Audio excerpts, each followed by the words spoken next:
بسم الله الرحمن الرحيم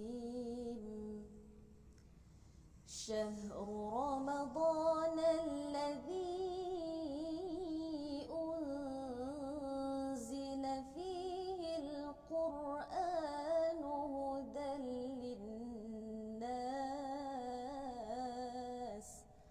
صدق الله العظيم.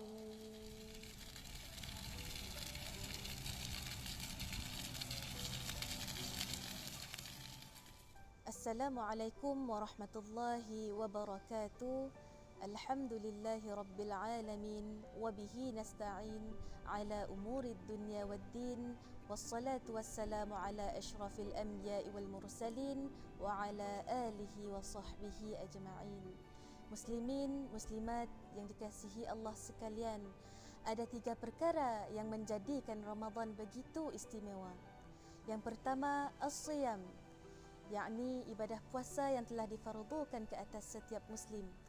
Yang kedua, al-qiyam, di mana Allah telah menjanjikan betapa besarnya pahala dan ganjaran bagi orang yang melakukan qiyamul lail. Dan yang ketiga, al-Quran. Al-Quran kerana kalamullah yang penuh mukjizat yang diturunkan pada bulan Ramadan. Tuan-tuan yang dimuliakan Allah Subhanahu wa taala, bercerita tentang Al-Quran, terdapat peristiwa nuzul Al-Quran di dalam bulan Ramadan yang penuh barakah. Nuzul Al-Quran, dari segi bahasanya, perkataan nuzul itu berarti turun daripada tempat yang tinggi. Penggunaan istilah nuzul Al-Quran ini hanya secara majas ataupun simbolik untuk menunjukkan pemberitahuan Al-Quran dan bertujuan untuk menunjukkan ketinggian mukjizat Al-Quran. Peristiwa nuzul Al-Quran seperti mana yang kita telah ketahui, ada 3 peringkat penurunan Al-Quran. Yang pertama iaitu daripada Allah ke Lauh Mahfuz. Dan yang kedua, daripada Lauh Mahfuz ke Baitul Izzah, yakni langit dunia. Dan yang ketiga, daripada Baitul Izzah kepada Nabi Muhammad sallallahu alaihi wasallam melalui perantaraan malaikat Jibril alaihi salam. Untuk peringkat penurunan Al-Quran yang pertama, yakni daripada Allah ke Lauh Mahfuz, bersandarkan pada ayat 21 dan 22 dalam surah Al-Buruj, a'udzu billahi minasyaitonir rajim, bal huwa Qur'anun Majid fi lauhin mahfuz. Mafhumnya, bahkan ialah Al-Quran yang tertinggi kemuliaannya, lagi yang terpelihara dengan sebaik-baiknya pada Lauh Mahfuz. Untuk makluman semua hadirin dan hadirat yang dikasihi Allah sekalian, Lauh Mahfuz ini adalah terpelihara daripada segala bentuk gangguan mahupun gangguan syaitan. Untuk peringkat penurunan yang kedua, daripada Lauh Mahfuz ke Baitul Izzah, yakni langit dunia. Penurunan kali kedua ini adalah secara sekaligus daripada Lauh Mahfuz ke Baitul Izzah. Dipercayai berlaku berpandukan firman Allah Subhanahu wa taala dalam surah Ad-Dukhan ayat yang ketiga. A'udzu billahi minasyaitonir rajim. Inna anzalnahu fi lailatin mubarakah. Sesungguhnya kami telah menurunkan Al-Quran pada malam yang barakah. Surah Ad-Dukhan ayat yang ketiga. Dalam firman Allah Subhanahu wa taala lagi dalam surah Al-Qadr, bermula daripada ayat pertama, Bismillahirrahmanirrahim, Inna anzalnahu fi lailatul qadr. Sesungguhnya kami telah menurunkan Al-Quran ini pada malam Lailatul Qadr. Menurut Al-Qurtubi, Al-Quran ini turun pada malam Lailatul Qadr secara sekaligus dan ia disepakati oleh seluruh ulama tanpa khilaf. Penurunan Al-Quran yang ketiga daripada Baitul Izzah kepada Nabi Muhammad sallallahu alaihi wasallam secara beransur-ansur melalui perantaraan malaikat Jibril alaihi salam. Penurunan di peringkat ini berlaku secara beransur-ansur. Al-Quran mula diturunkan kepada Rasulullah SAW sejak baginda dilantik menjadi rasul dan selesai apabila baginda hampir wafat, iaitu dalam tempoh 23 tahun, 13 tahun di Mekah dan 10 tahun di Madinah. Dalam surah Al-Isra ayat 106, Bismillahirrahmanirrahim. وَقُرْآنًا فَرَقْنَاهُ لِتَقْرَأَهُ عَلَى النَّاسِ عَلَى مُكْثٍ وَنَزَّلْنَاهُ تَنزِيلًا. Dan Al-Quran itu kami bahagi-bahagikan supaya engkau membacakannya kepada manusia dengan lambat tenang dan kami menurunkannya beransur-ansur. Muslimin muslimat yang dikasihi Allah sekalian, bagaimana malaikat Jibril alaihi salam menyampaikan wahyu, Harith bin Hisham, seorang sahabat Rasulullah SAW, pernah bertanya kepada baginda bagaimana wahyu diturunkan kepadanya.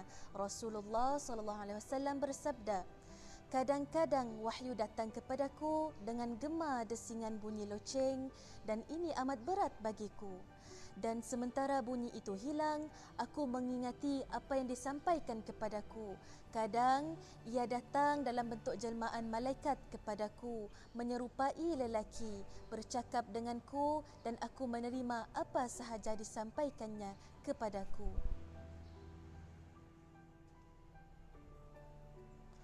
Ayuh hadirin hadirat yang dirahmati Allah sekalian, kita imbau kembali kisah beberapa orang Rasul dan Nabi. Contohnya pada zaman Nabi Musa alaihi salam telah terkenal dengan suasana ahli sihir yang Allah turunkan mukjizatnya lebih kepada cara menghadapi sihir. Yang kedua, kisah Nabi Isa alaihi salam telah terkenal dengan teknologi perubatan canggih, yakni Allah turunkan mukjizat kepada beliau menghidupkan orang mati, yakni lebih daripada ilmu pakar perubatan. Yang ketiga, Rasulullah SAW, di mana zaman Nabi Rasulullah SAW meriahnya syair dan sastra, bahkan pasar seni lebih ramai daripada pasar unta. Yang ini adalah mukjizat yang Allah turunkan kepada Rasulullah SAW, mukjizat Al-Quran yang tidak dapat ditandingi oleh syair-syair ketika itu. Kita pergi ke mukjizat Al-Quran dari segi bahasa. Yang pertamanya, ianya tidak boleh ditiru. Dalam kisah Musailamah Al-Kadzab, Musailamah Al-Kadzab ini cuba meniru ayat Al-Quran tetapi ianya tidak berhasil. Beliau membuat surah Ad-Difda' yang bermaksud surah kata. Walaupun dalam Al-Quran ada surah haiwan seperti Al-Ankabut, yakni labah-labah, An-Naml, yakni semut, dan Al-Baqarah, yakni lembu. Tapi redaksi ayat-ayat ini tidak seteruk mana yang dibuat-buat dan dicipta. Hadirin hadirat, tiada bahasa yang lebih indah daripada bahasa Al-Quran kerana gaya bahasanya yang menarik dan kerana ianya adalah kalam Allah yang penuh dengan mukjizat. Mukjizat Al-Quran dari segi bahasa yang kedua, ianya boleh dibaca oleh semua umat manusia di seluruh pelosok dunia. Tidak semua orang boleh bercakap dalam bahasa Arab, termasuklah para qari, qari'ah, hafiz, hafizah di seluruh pelosok dunia, tetapi mereka boleh membacanya dengan begitu indah. Setiap negara berbeza bahasa, namun semua boleh membacanya dalam bahasa Arab Al-Quran serta memahami isi kandungannya.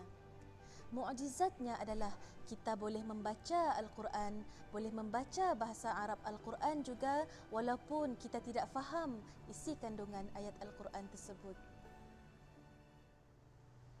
Muslimin muslimat, yang ketiga ialah bahasa Al-Quran adalah bahasa yang tertua di dunia. Dalam dunia ini tidak banyak bahasa yang lebih daripada 1000 tahun. Dan bahasa Arab Al-Quran ini terbukti terwarisi sehingga sekarang dan kira-kira berusia lebih daripada 2000 tahun. Mukjizat Al-Quran yang keempat, ianya penuh dengan fakta saintifik. Contohnya, ilmu Al-Quran yang sangat meluas begitu mencabar ilmuwan manusia-manusia moden. Bacalah Al-Quran, syaratnya kena kita tadabburkan. Kalau ianya dibaca sahaja, ditaranumkan sahaja, kita tidak akan faham maksud serta isi kandungannya. Namun, jika kita kaji dan tadabbur, kita dapat jutaan manfaat.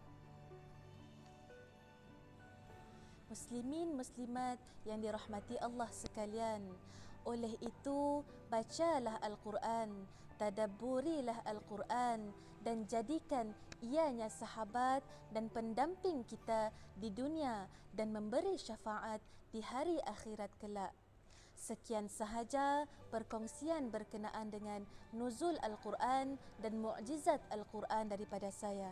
Akhirul kalam, wabillahi taufiq wal hidayah. Assalamualaikum warahmatullahi wabarakatuh.